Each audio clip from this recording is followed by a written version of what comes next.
अगर शंकर का जल चढ़ाने वाला व्यक्ति, शिव को नमन करने वाला, शंकर की बेलपत्र को पाने वाला, शंकर को जल चढ़ाने वाला अगर दुखी है तो तुमसे ज्यादा दुखी मेरा महादेव है। सोमवार का एक नियम बना कि महीने का एक सोमवार मुझे ऐसा करना है, 3 नियम धारण करना है महीने के सोमवार को। पहला, सुबेरे जाकर शंकर भगवान को 1 लोटा जल चढ़ाना है। दूसरा, दोपहर के समय पर जाकर मुझे बेलपत्री के वृक्ष के नीचे एक चावल का दाना रखकर बेलपत्री की 7, 11, 21, 108, 51 जितनी परिक्रमा आप लगा सकते हो वो लगाना है। और तीसरा, बेलपत्री के वृक्ष के नीचे और शंकर के मंदिर के दरवाजे पर मुझे एक घी का दीपक लगाना है। बस ये 3 नियम जिसने महीने में एक बार ले लिया, समझ लो उसको पीछे हटने की जरूरत ही नहीं, वो आगे ही बढ़े।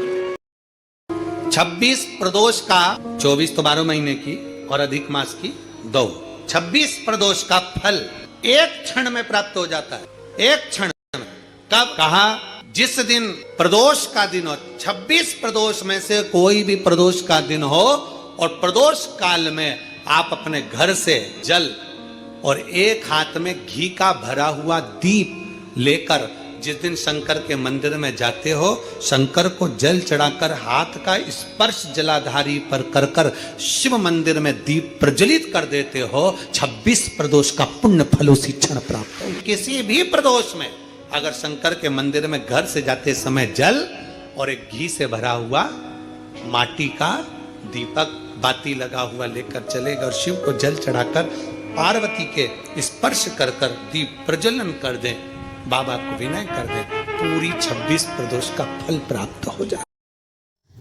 जय महादेव मेरी वाईटी फैमिली। इसी तरह से उपायों को जानने के लिए अब चैनल को जरूर सब्सक्राइब कर दीजिए। चलिए जानते हैं पंडित प्रदीप मिश्रा जी ने और कौन से ऐसे उपाय बताए हैं जो प्रदोष के दिन जरूर कर लेना चाहिए। इस बार आ रही है सोमवार की प्रदोष, जो कि बहुत ही ज़्यादा महत्वपूर्ण होती है। उपायों को जरूर करें। कोई काम करने के लिए जा रहे हो, 50 बार विचार कर लिया और वो काम नहीं हो रहा, बहुत प्रयास कर और काम नहीं हो रहा आपका, तो कुछ ना करिए, बड़ के पेड़ के नीचे जाइए, एक पान के पत्ते के ऊपर बालू रेत का शिवलिंग बनाइए, उस पर 3 चम्मच दही, थोड़ा थोड़ा सा 3 बार दही चढ़ा दीजिए और अपने मनोकामना कर कर उसी दही को उठाकर लाकर अपने घर के दरवाजे पर स्वस्तिक बना दीजिए। मात्र 1 महीने के अंदर आपका वो काम सफल हो जाएगा। ये भी बहुत ही महत्वपूर्ण और बहुत ज़्यादा चमत्कारी उपाय है, जरूर करके देखें। एक बार करने से ही कामना पूरी हो जाती है। साथियों, मैंने पशुपति व्रत के सारे ही वीडियोस चैनल पर डाले हुए हैं, किस तरह से करना चाहिए पूरी विधि के साथ, और 100% पशुपति व्रत करने से मनोकामना जरूर पूरी होती है। मेरी हुई है तो बाबा सबकी जरूर करता होगा। तो अगर आपने भी पशुपति व्रत किए हैं तो कमेंट में ज़रूर बताना, और अगर आप पूरी विधि जानना चाहते हो तो चैनल पर है, आप उसे ज़रूर देख लीजिए। चलिए जानते गुरुदेव ने और कौन से अचूक उपाय बताए हैं।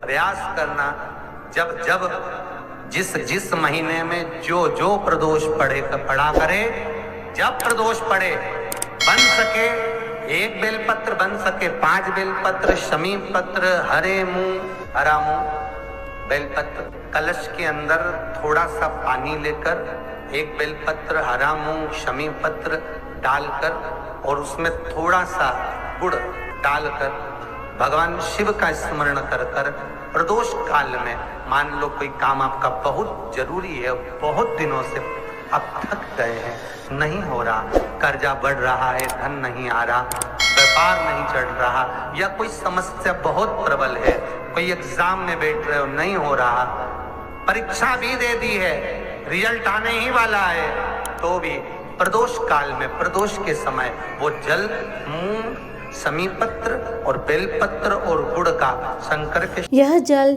शिवलिंग पर अर्पण करें प्रदोष के दिन, प्रदोष काल में, तो जरूर और जरूर अटका हुआ कार्य पूर्ण होता है, परीक्षा में सफलता मिलती है। चाहे आपने पेपर भी दिया है, उसके बाद भी सफलता के मार्ग खुलने लग जाते हैं। तो ये बहुत ही छोटा सा उपाय है, एक बार जरूर करके देखें। 3 स्थान पर अगर इत्र समर्पित किया जाए तो वो स्थान, और इत्र समर्पित कर कर आप जाओ, फिर जांच कराओ, मना नहीं, पर वो 3 स्थान बताएगा। पहला स्थान अशोक सुंदरी और भगवान शंकर का जो शिवलिंग रखा है उसके बीच में, जो अशोक सुंदरी और शंकर भगवान के शिवलिंग के बीच में एक जगह खाली पड़ी रहती है। अशोक सुंदरी का स्थान पूर्ण होगा, शिवलिंग होगा, उसके बीच में एक स्थान खाली होता है।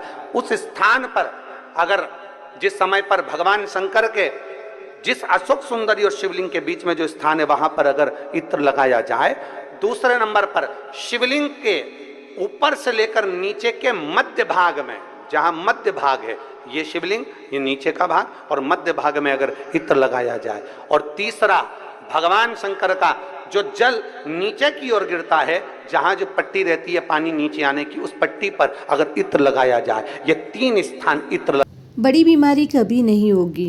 एक छोटा सा उपाय अवश्य करिएगा। अगर बच्चे कोई एग्जाम में बैठ रहे हैं या कंपटीशन एग्जाम है या नौकरी के लिए अप्लाई कर रहे हो, मान लो 4-6 महीने से बैठे हो, 8 महीने से बैठे हो, सर्विस नहीं है, नौकरी नहीं है, तो एक छोटा सा उपाय अवश्य करिएगा शिव महापुराण का। महाराज बेलपत्री के पेड़ के नीचे विराजमान होकर, बेलपत्री के पेड़ के नीचे जिसको नौकरी के लिए या एग्जाम में बैठ रहा है वो जल चढ़ाए, बेलपत्री के पेड़ के नीचे थोड़ा सा दूध चढ़ाए, फिर जल चढ़ाए और अपने राइट भाग में घी का दिया और अपने लेफ्ट भाग में तेल का दिया। किसी भी प्रदोष के दिन, प्रदोष काल में एक बार लगा दे, उसके बाद में अपनी कामना कर कर बेलपत्री के पेड़ के नीचे धोख लगाकर प्रणाम कर कर आ जाए और चले जाए इंटरव्यू के लिए, बाबा उत्तीर्ण करा ही देगा, नौकरी दिला। बहुत ही छोटे और अचूक उपाय हैं, इन उपायों को जरूर करें। वीडियो को शेयर करें, चैनल को जरूर सब्सक्राइब करें। हर हर महादेव।